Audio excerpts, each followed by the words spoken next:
รีวิว3ที่พักใจกลางเมืองวังเวียงแต่ละสถานที่ก็คือวิวงามบรรยากาศดีอยู่ติดกับธรรมชาติมีอ่างลอยน้ำให้ที่พักเพิ่นมีให้เลือกทั้งห้องเตียงเดียวห้องเตียงคู่ห้องเตียงเสริมมักแบบกว้างๆแนะนำเป็นห้องใหญ่เหมาะกับกลุ่มคนที่มากันแบบครอบครัวพ่อแม่รู้หรืออยากได้เป็นแบบแยกห้องก็มีเด้อจะเป็นแบบ2ห้องเปิดประตูเชื่อมหากันได้นอกนั้นเพิ่นก็ยังมีเป็นห้องสุดพิเศษซึ่งจะมีให้ทั้งโซฟาโต๊ะแต่งหน้าตู้เสื้อผ้าและเตียงนอนที่สุดหรูหรือว่ามากันแบบเป็นกลุ่มใหญ่เพิ่นก็มีเป็นบ้านหลังเดียวมีให้ถึง4ห้องนอนแต่ละโรงแรมจะมีอาหารเช้าให้พร้อมยังมีห้องประชุมมีจุดให้สร้างรถไฟฟ้าโดยเฉพาะบ่อนที่นักเลงตอนมาพักมีบ่อนให้ตั้งโต๊ะดินเนอร์วิวสุดดีอยู่ใกล้กับจุดปล่อยบอลลูนเลยเดี๋ยวจะพาไปทำความรู้จักกับที่พักแล้วขับออกจากทางด่วนมาแค่2นาทีก็ฮอดแล้วและนั่นคือโรงแรมลิซ่าแกรนด์โฮเทลมักบ่อนนี้เพราะว่าสถานที่กว้างขวางและเพิ่นก็ยังมีบ่อนสร้างรถไฟฟ้าพร้อมไปกันต่อที่ห้องพักขอบอกเลยว่ามีหลายแบบให้เลือกแห่เริ่มจากห้องนี้จะเป็นห้องเตียงคู่แต่ละห้องจะมีเครื่องใช้ให้ครบเลยเด้อทั้งโทรทัศน์ตู้เย็นไดเป่าผมโต๊ะแต่งหน้าวิวด้านหน้าห้องแฮมก็จะเห็นประมาณนี้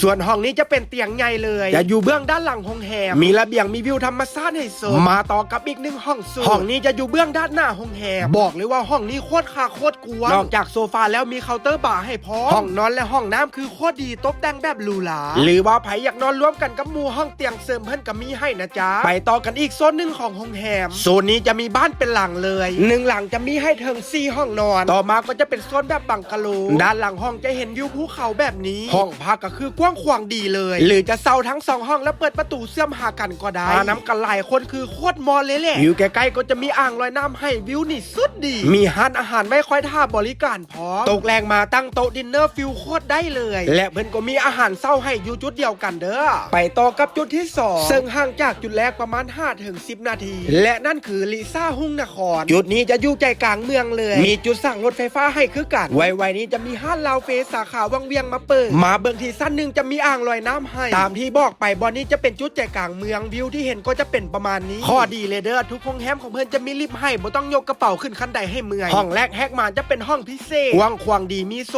ฟาให้พร้อมทั้งโต๊ะแต่งหน้าตู้เสื้อผ้าและเตียงนอนที่สุดหรูมีเครื่องใช้ให้ครบครันห้องน้ำสะอาดดีหรือจะเป็นห้องเตียงคู่แบบนี้เพิ่นก็มีสามารถเปิดประตูเชื่อมกับห้องทั้งข้างได้พร้อมและห้องนี้จะเป็นห้องเตียงใหญ่เลยเหมาะกับคนที่มาแบบคู่หาก็ตามที่ได้บอกไปทุกโรงแรมของเพิ่นจะมีอาหารเช้าให้เด้อ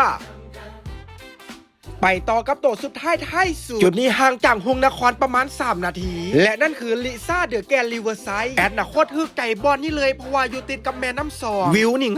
งามบรรยากาศก็สุดแต่ดีมีอ่างลอยน้ำให้พร้อมไปเบิ่งที่ห้องแรกแหกมันจะเป็นห้องเตียงคู่และทุกคนเบิ่งวิวนอกระเบียงเด้อคืองามคือดีแฮงแนมลงไปก็จะเป็นอ่างลอยน้ำห้องต่อไปจะเป็นห้องที่แบบโคตรกว้างมีโต๊ะกินข้าวให้มีให้ทั้งเตียงใหญ่และเตียงเสริมวิวนอกระเบียงก็งามบ่แพ้ห้องก่อนหน้านี้เลยหรือว่าใครอยากได้เป็นห้องเตียงใหญ่เพิ่นก็มีเด้อมักแบบไหนเลือกจองได้ตามใจเลยนะจ๊ะและสุดท้ายเพิ่นมีห้องประชุมให้ใช้บริการพร้อม